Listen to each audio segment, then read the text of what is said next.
یہاں پہ ہاسپٹلز میں بھی پیسہ نہیں لگ رہا, یہاں پہ لوگوں کو فری دوائی بھی نہیں مل رہی, جو پوچھتا ہے اس کو مارنا شروع کر دیتا ہے سٹاف ہاسپٹل کا کہ فری میڈیسن.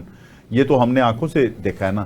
تو یہ جو ہم وہاں غزہ کے ظلم کی بات تو کر رہے ہیں, ہم ایران میں بمبارمنٹ ہونے کی وہاں شہادتوں کی بات تو کر رہے ہیں, یہاں جو کہ دوائی کے بغیر مر رہا ہے, جو بھٹی صاحب نے جو اپنے بچوں کی فیسوں دیے بغیر, آپ اس باپ کا حال سوچتا سکتے ہیں جس نے گھر جا کے بیل دینی ہے اور اس کی بیٹی نے جب اس سے پوچھنا ہے کہ میرے اسکول میں میرے ساتھ یہ ہوا ہے اور میری وہ چیزیں لائے ہو, اس وقت اس کا کیا حشر ہو, اس والد کا کیا جو ہے دل پہ گزرتی ہوگی. ہم غزہ کی ویڈیوز دکھا کے, ایران کی یا مظلوموں کی ویڈیوز دکھا کے, سر پاکستان میں جو مظلوموں کا حال ہے اس کے اوپر جناب کوئی لب کشائی کریں گے ایز اے ہیومن بینگ؟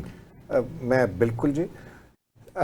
پہلا آپ کا جو اس سے پہلے جو کوشچن تھا جو بھٹی صاحب سے آپ نے پوچھا تھا کہ دیکھیے جو ججز کو بھی جو گاڑیاں ملی ہیں وہ گاڑیاں ملی نہیں ہیں, وہ ان کے پاس گاڑیاں تھیں, وہ ڈیپریشیٹ ہوتی ہیں, اس کی ایک ویلیو نکل آتی ہے اور وہ ویلیو دے کے وہ یعنی گاڑی دے کے جو بقایا 2.5 لاکھ ہے وہ دے کے جو اس کی ویلیو رہ گئی, یعنی پوری گاڑی 2.5 لاکھ کی نہیں ہے جی نہیں, پوری گاڑی استعمال 5 سال سے وہ لے کر رہا تھا, اس کی ڈیپریشیٹ. اب نئی گاڑی اگر لینی ہے تو 2.5 لاکھ, وہی گاڑی وہ لے سکتا ہے. اس کی سرکاری دیکھیں نا, ایک 20 لاکھ کی گاڑی لی تھی, ہر سال وہ ڈیپریشیٹ ہوتے ہوئے 2.5 لاکھ ختم ہوتا گیا. میں ایگزامپل دیتا ہوں, آخری 5 لاکھ روپیہ رہ گیا, تو وہ 5 لاکھ یا 2.5 لاکھ جتنا بھی رہ گیا وہ پے کرے گا اور گاڑی اس کی ہو جائے گی. بالکل ٹھیک ہے, جو بھی اور یہ وہ گاڑی پرائیویٹ کیوں نہیں بیچتے, پرائیویٹ آکشن پہ کیوں نہیں؟ سر وہ بات یہ ہے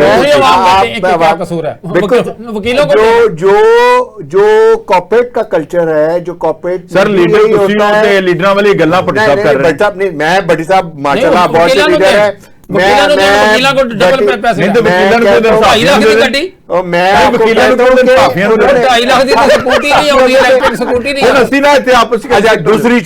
دوسری چیز میں جج انصاف کا نا, آپ بات ٹھیک ہے, 3,300 پورے پاکستان میں ججز ہیں.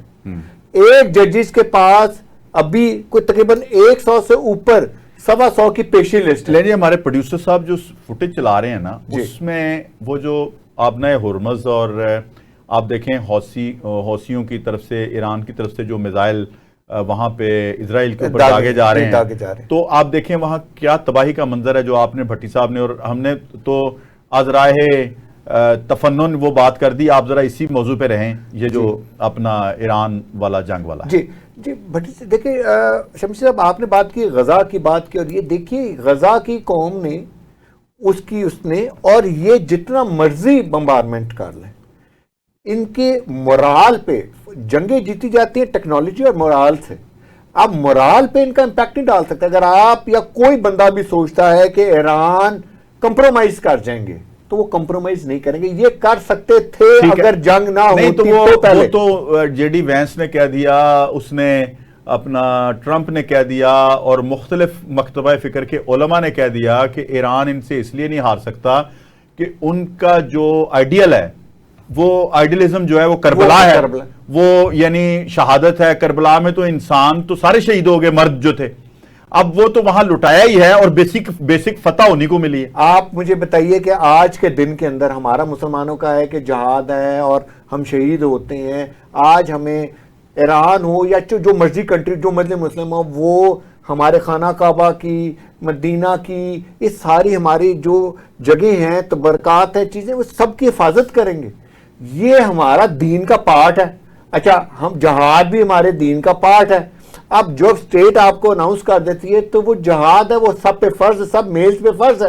اب یہ سسٹم یہ وہ سمجھتے بھی ہیں, وہ جو کلچر ہے ان کا, اسرائیلیز کا, امریکن سمجھتے بھی ہیں, جانتے بھی ہیں, اور ان کو ڈر بھی یہی ہے. ٹھیک ہے, اگر ایران کے اوپر سے اگر ایران یہاں سرنڈر کر جاتا خدا نہ خواستہ, تو آپ یقین کریے کہ پاکستان نیکسٹ ہونا تھا. ٹھیک ہے, ہاں بالکل.